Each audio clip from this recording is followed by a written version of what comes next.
Vous n'avez pas le droit de dire ça !» Le chef de chantier s'était levé au bout de la salle de réunion et avait surpris tout le monde par la violence de sa réaction. Qu'est-ce que j'avais pu dire pour la provoquer ? Scène de ménage ou scène de crime, histoire d'amour ou déchirure, les relations managériales ne sont pas toujours un long fleuve tranquille. Vous êtes un dirigeant aguerri ou en devenir ? Dans ce podcast, à chaque épisode, je vous raconte une histoire que j'ai vécue ou dont j'ai été témoin. Ou bien ce sera avec un de mes invités. Et de toute bonne histoire, il y a un enseignement à tirer. Bonjour, je suis Thibaut Viel et ça fait maintenant plus de 25 ans que j'accompagne les entreprises sur leurs projets. Dans cet épisode, nous verrons combien, même avec la meilleure volonté, il est plus difficile de trouver des solutions plutôt que de chercher des responsabilités.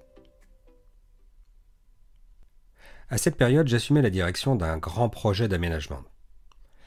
Le jour où cet événement s'est passé, le projet connaissant quelques difficultés, j'étais venu en réunion avec l'intégralité des entreprises, réunion de coordination, et j'avais dit « Messieurs, nous avons un problème, il y a 40 jours de retard ». C'était un fait, indéniable. Si on prenait le planning, effectivement, par rapport à la date à laquelle nous devions normalement livrer le projet, les projections nous montraient que nous serions en retard au moins de 40 jours. Je n'avais donc fait qu'énoncer un fait. Mais j'avais mal mesuré ce que je venais de dire. C'était factuel, non agressif, certes, le projet, 40 jours de retard. Seulement, ce chef de chantier que j'avais en face de moi savait qu'il, ou son entreprise, ou une partie de son équipe, qu'il était donc en grande partie responsable de ce retard. Il s'attendait donc à devoir se défendre. Et c'est sa réaction qui a provoqué ça. Elle a en effet vite agacé ses collègues, tout le monde a fini par lui tomber sur le dos. Comment ça, il n'a pas le droit de dire, mais c'est ça, puis en plus c'est de ta faute, c'est toi qui a pas fait ci, c'est toi qui a pas fait ça, et là il a commencé à se défendre aussi. Oui, mais j'ai pas fait ça, parce que toi t'avais pas fait ci, et nanana, et nanana, et nanana. Je vous laisse imaginer la scène. Il m'a fallu ramener le calme un petit peu là-dedans, une vraie basse-cour, une cour d'école, comme vous voudrez. Tout le monde était en train de se renvoyer la balle, en train de chercher des responsabilités. Il a fallu vraiment procéder autrement. C'est là que je me suis rendu compte qu'il est souvent difficile de rester accroché à la recherche de solutions. Les faits, même s'ils ne sont pas agressifs eux-mêmes, quand on dit il y a 40 jours de retard, c'est un fait, on n'accuse personne a priori, on fait le constat qu'il y a 40 jours de retard, mais ils peuvent malgré tout être perçus comme agressifs si, notamment, cette personne se sent en faute. Parce que le premier réflexe qu'elle a, la première réaction qu'elle a, c'est de se dire « Aïe, aïe, aïe, ça y est, c'est sur moi que ça va tomber, on va me demander des comptes. » Il a fallu que je ramène le calme autour de la table, que je dise à tout le monde « Allez, stop, on arrête là, c'est pas la peine d'aller plus loin. » J'ai sifflé la fin de la récréation, tout le monde est retourné dans son coin, et il a fallu reprendre les choses à zéro. J'ai donc réfléchi un peu. Je me suis rendu compte que le simple fait d'avoir annoncé devant tout le monde « il y a 40 jours de retard » avait été un petit peu maladroit de ma part.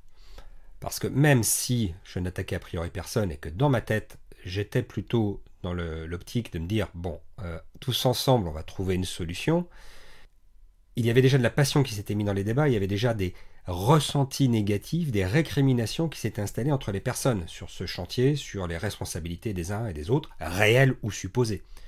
Donc la première chose à faire avant de chercher des solutions, c'était d'abord de dépassionner le débat. Donc j'ai surtout réfléchi à comment je pouvais sortir de cette situation. Je me suis rendu compte donc que la première chose à faire, c'était plutôt de voir individuellement les différentes personnes et de leur expliquer que oui, il y avait 40 jours de retard, mais qu'à ce stade, je n'étais pas encore déterminé des responsabilités, et que c'était absolument pas mon propos, que mon premier objectif était de véritablement trouver une solution, que eux en avaient peut-être une, mais que je pensais que notre intelligence collective, si on s'y mettait tous autour de la table, allait permettre de faire des choses. Et qu'après, on réglerait aussi les sujets de responsabilité pour qu'il n'y ait pas de lésés.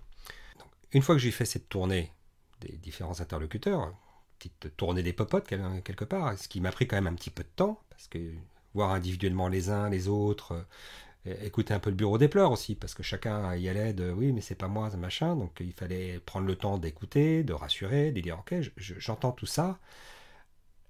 Ramener les choses sur des rails en leur disant j'entends, effectivement, ok, très bien. Il y a peut-être d'autres facteurs aussi qu'il faut que vous preniez en compte, voilà. Et en tout cas, là maintenant, c'est pas mon propos de savoir qui a fait quoi, si c'est la faute d'un tel, d'un tel. Mon premier objectif, encore une fois, c'est de qu'est-ce qu'on fait avec ces 40 jours de retard? Est-ce qu'on peut réduire les choses? Est-ce qu'on peut réduire complètement le retard? Et je suis prêt à entendre toutes les propositions, mais dans la mesure où ce sont des propositions et pas des récriminations qui n'apportent rien. Une fois que j'ai eu fait cette tournée des popotes, cette fois, j'ai rappelé le banc et l'arrière-banc, réuni à nouveau tout le monde, en ayant posé ce préalable, en ayant rappelé aussi la règle de la prise de parole en réunion. Donc c'est une des premières fois où j'utilise en réunion la règle du bâton de parole, et ça a quand même plutôt bien fonctionné. J'ai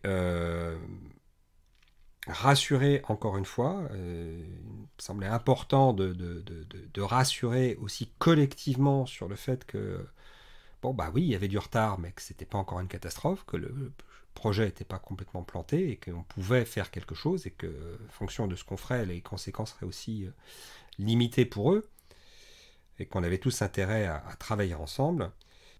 Et ce que j'ai demandé aussi, c'est que les solutions qu'on allait débattre, qu'on allait choisir, chacun s'engage dans la direction de les mettre en œuvre et qu'on ne soit pas sur quelque chose qui était purement déclaratif. Donc, avec ça, j'ai réussi à construire un plan de rattrapage du planning qui, s'il n'a pas complètement résorbé le retard, a quand même considérablement réussi à le réduire. Et le dernier aspect qui a été quand même très positif, c'est que ça a apaisé les tensions. Donc, si je n'avais pas fait ça, je pense sincèrement que, en plus des 40 jours de retard, comme chacun allait se tirer dans les pieds en permanence sur le chantier, j'allais accumuler d'autres problèmes, et voire même que le retard allait s'accroître encore, et qu'on allait courir après le planning en permanence, parce qu'à chaque fois que quelqu'un ferait quelque chose, ce serait vu avec défiance par l'autre, et que les engagements qui auraient été pris n'auraient été que des vœux pieux. Et c'est un sujet que je vois encore assez régulièrement sur les projets. On a des dérives, on crie, on tempête, c'est de ta faute, t'es responsable, c'est pas moi, c'est l'autre. Et du coup, on arrive dans un climat de telle défiance qu'à chaque fois qu'il y a une solution qui est proposée, au bout du compte, elle n'est pas perçue par les autres interlocuteurs comme une solution, mais comme un moyen de se dédouaner de ses responsabilités. Et donc, il n'y a pas de raison. Moi aussi, j'ai eu des préjudices, donc il n'y a pas de raison. Et finalement, on tourne en rond.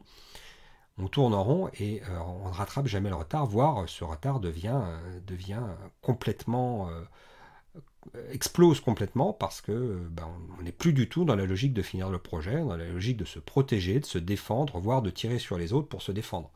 Ça aussi, c'est une pathologie que j'ai vue assez souvent. Il y a quand même un certain nombre de comportements qui font que quand on est quand on est en faute et qu'on sait qu'on est en faute, un des premiers réflexes qu'on peut avoir, c'est d'attaquer. Comme ça, on est, par son agressivité, on a l'impression de se dédouaner de la faute. Donc pour éviter tout ça, il s'agit de prendre du temps d'écoute, encore une fois, du temps d'écoute sincère. Et ça, c'est difficile, comme je vous disais, comme il s'agit de rassurer, alors même qu'on est attaqué, c'est vraiment une des choses les plus difficiles à faire. Notre premier réflexe, quand on est attaqué, c'est soit de contre-attaquer, soit de fuir. C'est pas de rester là en disant « mais oui, je comprends pourquoi tu m'attaques ».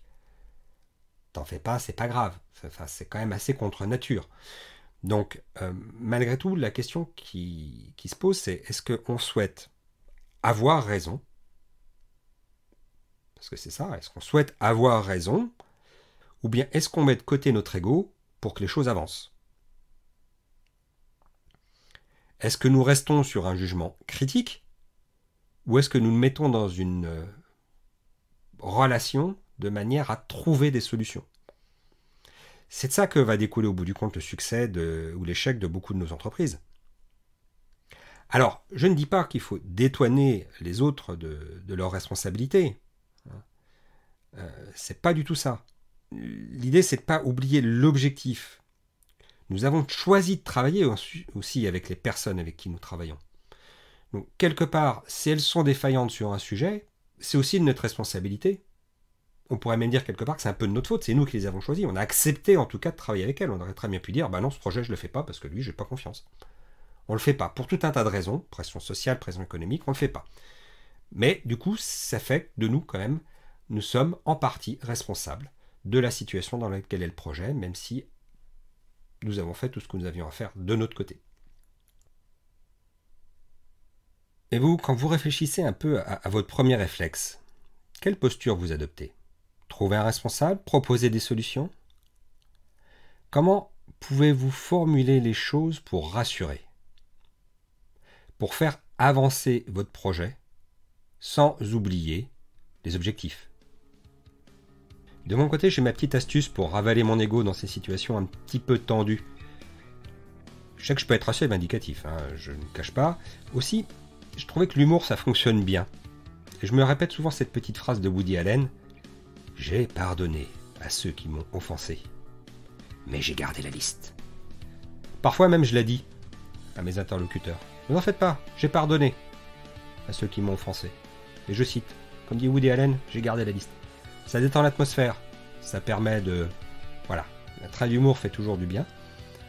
Et ça me permet à moi aussi de me rappeler avec ce petit mantra qu'il faut que je mette de côté mon ego.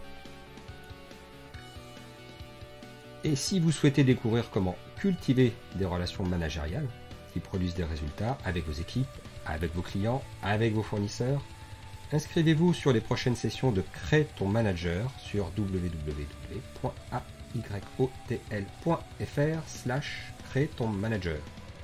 Tout attaché. Le lien est bien entendu en description du podcast.